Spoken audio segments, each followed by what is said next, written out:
Hey everyone, it's the Shifter here, and welcome back to the next episode of Multiverse Wars. This is the 34th episode as of now, and this is going to be a battle between two of the most iconic comic book heroes in existence, Batman versus Spider-Man. But we're not going to be talking about the comic incarnations because incarnation is very important when it comes to comic characters.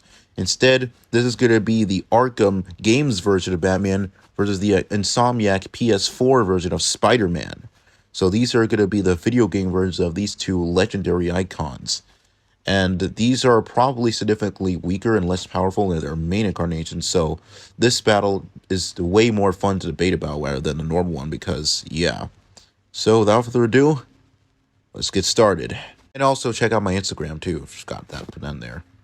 The Batman from the Arkham games is a completely different version from the one from the comics, that being that he's nowhere near as overpowered as he is in the comics, at least for prep time, of course. But when we look at the Arkham games, he's still got a lot of impressive stuff up his sleeve. He is easily one of the most iconic versions of Batman, due to the games being so good. He is a lot more experienced in this version. Now, a lot of the versions are more experienced, of course, obviously, but yeah.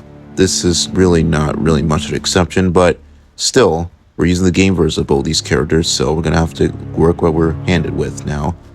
But we're now going to be discussing his, well, skills and abilities, not exactly powers. Yeah. Now I'm sure we all know the Dark Knight at this point. He's an insanely skilled martial artist who has mastered all known forms of combat. He's even bested the likes of Lady Shiva and Deathstroke in hand-to-hand combat. They're also extremely skilled. He also has insanely impressive acrobatic skills, point pressure strikes, vehicular mastery thanks to his Batmobile, and weapon mastery thanks to his several different weapons and gadgets, such as his batarangs, his ice grenades, which can freeze someone, and also he has enhanced senses because he had already had the most trained senses and almost had peaked and successfully in like the challenges of Taiken Ryu. He defeated him as well. He could even dodge projectiles coming at him. He's even also, of course, a master of stealth, as he can sneak into buildings filled with armed guards and secretly take them out without anyone even noticing. So yeah, he is the Batman after all, because bats are extremely silent and stealthy worthy. He also has the Sonic Batarang, which can easily are capable of just extraordinary massive sound energy and ice manipulation thanks to his freeze blast and his ice rings, of course. He even has his thermal gloves and batarangs, which are capable of basically with fire. He also can summon vehicles thanks to his Batwing, allowing him. And yeah, now he might not have any powers because, I mean, that's the point of his character, but still. Now, as for his speed feat, he's actually a lot faster than you would likely think, as he is fast enough to intercept rockets from an M202 flash launcher, which can muzzle at energy velocity around 114 millimeters per second, as well as shots from a grenade launcher. He's even survived bullets, of course, before, as outpaced rounds from an M4 carbine and HK416 many times in a row, even viewing them as frozen to his eyes, basically. He also has two volcano cannons. Thanks to his supersonic attacking speed, he can attack opponents just as fast that way, just how he is fast enough at dodging them. And now for his lifting strength. He is easily at least capable of tossing fully grown men and snapping them like metal bars, and can even snap metal bars, of course, with ease, as he easily held his own against Deathstroke on several occasions throughout this universe. He even casually ripped apart Riddler's robot with his bare hands, so that's also really impressive. He also easily pulled Killer Croc, who weighs around 815 pounds, to safety and easily ripped through handcuffs and shackles. And these things are really durable, and they're almost impossible to break out if you're a normal human, so breaking out of them easily should be easily at least probably around peak human level, or at least some minor superhuman level thanks to his armor and strength, due to them being in peak physical condition. And as for his durability, it is possibly his most impressive and honestly miracle aspect. Not only has he withstood numerous fully powered hits from a bloodlusted venom-enhanced Bane and survived being hurled through a wall and completely unscathed, but he also can brush off his own explosive gel exploding in his face and collapsing an entire ceilings of floors, and with no damage to his suit after all. He's even capable of taking shotgun rounds from other enemies, thanks to his armor being super durable. And he also has incredibly high stamina, as he can still fight in peak condition even when heavily injured. He's also super intelligent, and he's practically a genius, as he's an expert in many different fields throughout the world. But as for his weakness, on the other hand, well, I mean, it's just basic human weaknesses, as he can still get sick after all and basically die, which can happen throughout several different Arkham games if you die in the game itself. Though it's not really part of the canon, it's still exactly possible. He also has several different traumas in his life which could affect him during battle, but at the same time, not really. From one game version to another, now let's talk about Spider-Man. Peter Parker was just an average teenager when all of a sudden he was bitten by a radioactive spider, which gave him superhuman powers, strength, speed, and durability, including web slinging. This became the ultimate Spider-Man. Well, not the ultimate Spider-Man, but still just Spider-Man in general. But yeah, and at the age of 23, Peter was now interning from a laboratory. He has become Spider-Man for 8 years now and has settled into his role as protector of New York City as the amount of time, assisting in his crime at the NYPD City Yerby Wannabe. Also, he's been working as a lab assistant for Dr. Octavius as he purposely limb technology. But now it's time we talk about his powers, abilities, and feats, and including technology. Spider-Man has a few other abilities up his belt, such as his iconic web slinging, which allows him to go anywhere he wants at super fast speed because he could just web sling there. This allows him to also swing high up in the air. He also has his iconic spider sense, which allows him to detect danger at any time and any place, just using his senses.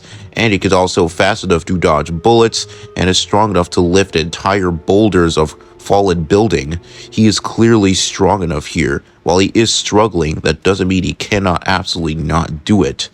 And he has also built his own technology as well, helping assisting him in battles. First, we have the Velocity suit, a suit that makes Spider-Man an actual speedster, much like the Flash.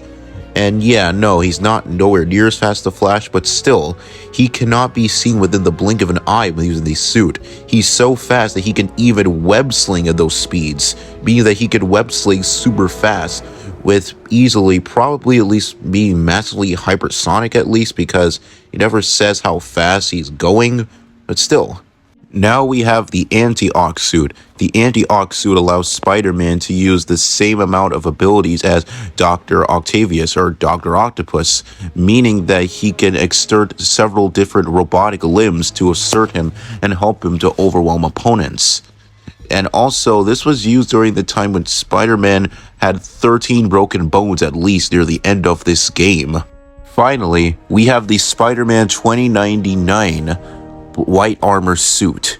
Now, we all know about Spider-Man 2099 and how powerful he is. He is a future Spider-Man after all, but in PS4 version, this is an armored suit instead, and this is powerful enough to send enemies flying into the air, and also has limited flight abilities, meaning that he could easily ascend to the air much easier than just web slinging through it.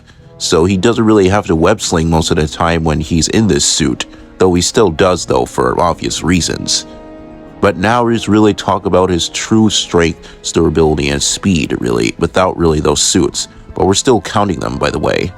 For his strength, he's easily capable of knocking people into the air because he is super strong after that radioactive spider bite, can slam into the ground hard enough to create a shockwave, can slam shatters into several crates, can perform a move in place higher to create a larger shockwave. He is strong enough to lift cars, stops a speeding truck, lifts the turret and tears it from a disabled vehicle, stops a crane from falling for a moment, partially lifts a moving truck, stopped a helicopter from taking off, and was capable of drawing blood from Frisk with a kick. Peter is also fast enough to casually dodge gunfire from Kingpin soldiers, and Straw is fast enough to also catch and intercept rockets. He also casually dodges punches and blasts from Shocker, outruns a large rolling crate, can dodge gunfire from a helicopter, can slip through small gaps between crates by Electro, avoids hits from the Sinister Six for a moment, catches Mary Jane before she hits the ground, escapes from a room before doors close, meaning that he is capable of doing that easily, and also more dodges fire from a minigun. But his durability is one of his most impressive skill sets, as not only does he tank getting rammed through a wall and being tossed through to another one, he can also tank hits from Kingpin, who is of course twice the size of Spider-Man. He can also take a blast from Shocker and being able to survive being crashed into a car, and he can also laughs off a punch from Shocker, who is enough to take off safe door hinges, and can also survive being brutally slammed into several surfaces by Ido, of course, really, and also survives getting stabbed by Ido's claws, and can also take a knockback of a huge explosion.